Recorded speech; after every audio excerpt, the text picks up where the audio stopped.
Essa semana eu estava refletindo sobre o perdão. Como que as pessoas despejam suas mágoas, seus problemas não resolvidos em cima dos outros, e não existe nenhum filtro, nenhuma preocupação como que o outro vai se sentir, né? Palavras duras, muitos problemas de toda uma vida que não precisam, não devem ter te moldado, né? Obviamente, sim, esses problemas mal resolvidos, todo esse sofrimento que você pode ter tido no passado, obviamente ele te moldou para ser o que você é hoje. Só que é preciso que você reconheça tudo isso, porque no momento que você não olha para isso, não trata esses problemas, é como se você tivesse uma espécie de um barril emocional. E aí basta uma faísca para que você despeje em qualquer um. E às vezes esse qualquer um, essa outra pessoa, ela não tem nada a ver com o seu problema. Ou mesmo que tenha, é muito mais fácil você perdoar, porque perdoar não é esquecer o que o outro te fez.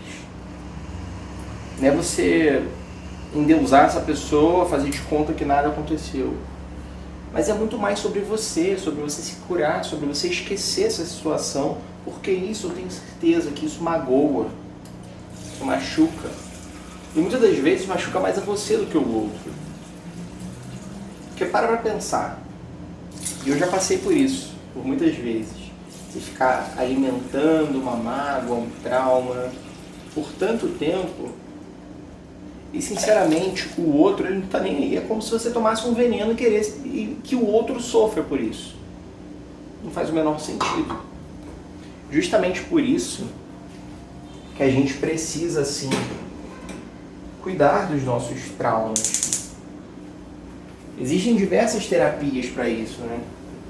E hoje em dia, não sei se você conhece, existem terapias assim tão incríveis como terapias integrativas, né? Como constelação familiar, Theta Healing. Inclusive eu fiz essas terapias, assim, são maravilhosas. Eu fiz assim para poder curar alguns traumas com meu pai, porque eu saí... Meu pai, quando ele saiu de casa, eu tinha mais ou menos aí uns 4, 5 anos de idade. Ele ficou ausente por muito tempo. Só que todas as vezes que eu ia para casa da minha avó, a mãe dele, era o momento que a gente tinha contato. Porque a relação com ele não era tão boa devido ao casamento que ele tinha, né? A esposa dele não queria que ele tivesse contato nenhum com a gente. E assim, não sei como é que era a vida dele, eu não tinha maturidade para compreender, e eu demorei muito tempo para compreender, não foi de agora não. Estou com 32 anos. E eu ainda aprendo isso hoje. E meu pai, ele é falecido, né? Ele já tem pelo menos uns 10 anos. E um trauma que me carregou por muito tempo, ou melhor, que eu carreguei por muito tempo, foi justamente quando ele faleceu, a gente estava brigado. E eu nunca cheguei para poder conversar com ele. Foi uma situação completamente desnecessária que aconteceu. Eu tomei só um ponto da conversa, não fui saber o outro ponto. E aí ele morreu, eu brigado com ele. Isso é muito ruim, porque você acumula remorso, você acumula culpa, você acumula um monte de coisa. Porque independente dele ter sido ou não um bom pai, fica aquela questão que uma vez eu ouvi numa palestra budista, um pai falou assim: independente do seu pai ser um bom pai, você é um bom filho? E sinceramente, naquele momento eu me questionei, eu não me achava um excelente filho. Porque quando a gente é adulto, a gente tem sim a capacidade de raciocinar muito melhor e pensar sobre aquele problema, pensar em como que a gente pode agir para poder melhorar a situação, esclarecer. A gente precisa expressar bem os nossos sentimentos e com cuidado, porque a gente... o outro ele não tem culpa dos nossos traumas emocionais, da nossa dificuldade em se comunicar. Você imagina, você sair jogando o teu lixo. Eu falo lixo, né? Porque isso é um gancho para uma coisa que aconteceu ontem. Ontem fui com minha esposa na rua, né? A gente descendo aqui no prédio e a gente não tem aqui um local para colocar o lixo. a gente guarda o lixo aqui, mas a vantagem é que tem o lixeiro, ele passa aqui de segunda a sábado, então a gente pode sim colocar o lixo para fora todos esses dias, então não tem porque a gente ficar acumulando. E eu não sei se são vizinhos novos que não estão acostumados, a gente recebeu agora recentemente aqui, o pessoal se mudou para o apartamento aqui de baixo, e eu não sei se é uma dificuldade deles de compreenderem essa logística, mas tava um cheiro muito ruim de lixo aqui embaixo. E é justamente o que acontece quando você não cuida das coisas que são descartáveis dentro da sua casa e você vai acumulando. E aí você acumula, chega uma hora que incomoda. Incomoda você, ou talvez se não incomoda, às vezes não incomoda, né? Porque às vezes você não está olhando para essa situação. Mas incomoda o outro, que não tem nada a ver com essa situação. Vai sentir esse cheiro ruim. Entendeu? É um produto descartável? É. Mas ele tem um local correto de descarte. Que é o quê? A cestinha do lixo, lá do lado de fora. Tem horário para isso, inclusive, né? Comparando aqui na situação. A partir das 5 da tarde, a gente pode pegar o lixo e colocar lá fora. Agora, quando a gente fala dos nossos traumas, da nossa raiva, nossa dificuldade de lidar com essa raiva, existem os locais corretos para o descarte. Às vezes você não tem grana suficiente, assim como eu, para poder pagar uma terapia. Mas existem livros que você pode ler, podem te ajudar. Existem as terapias que eu falei. Inclusive, se você não conhece um local de terapias, né, um local muito interessante para te ajudar é o Hospital São Paulo. Se você quiser, comenta aqui que eu te passo o contato das pessoas, um projeto voluntário. Então você vai ter que contribuir voluntariamente de alguma maneira para você poder ter acesso a essas terapias. Inclusive, eu acho que terapia psicológica tem lá também. Isso vai te ajudar muito a você conseguir contornar esses traumas, essas dificuldades que você tem. Porque é muito ruim quando você trabalha com pessoas que têm essa dificuldade. Eu trabalho com um colega que ele tem muita dificuldade de lidar com a raiva. Ele foi muito agredido pelo padrasto dele durante a infância. Ele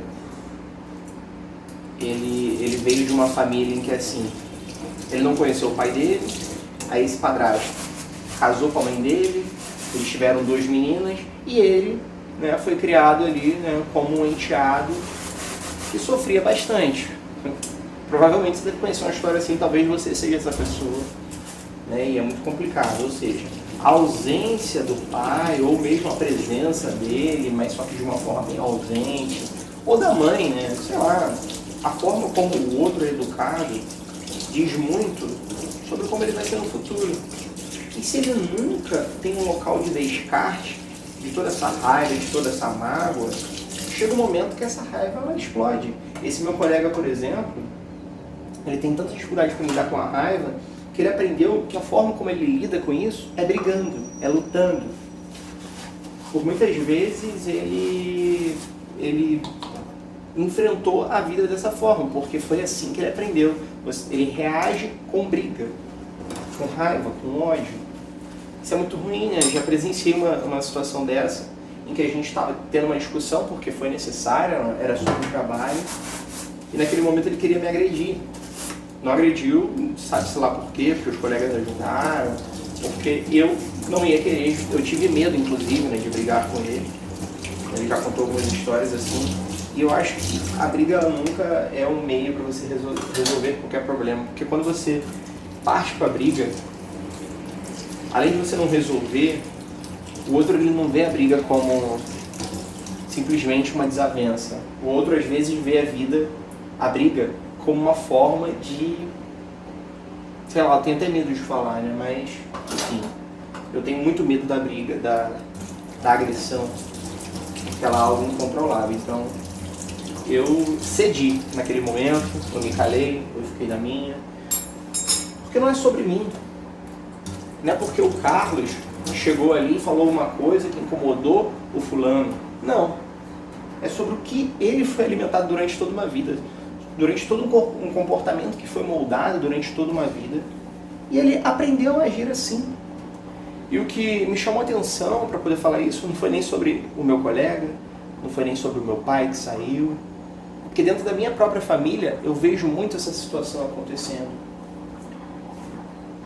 E o que é extremamente chato, né? Porque você imagina, essa situação ela acontece e às vezes entre pai, filho, entre mãe e filho.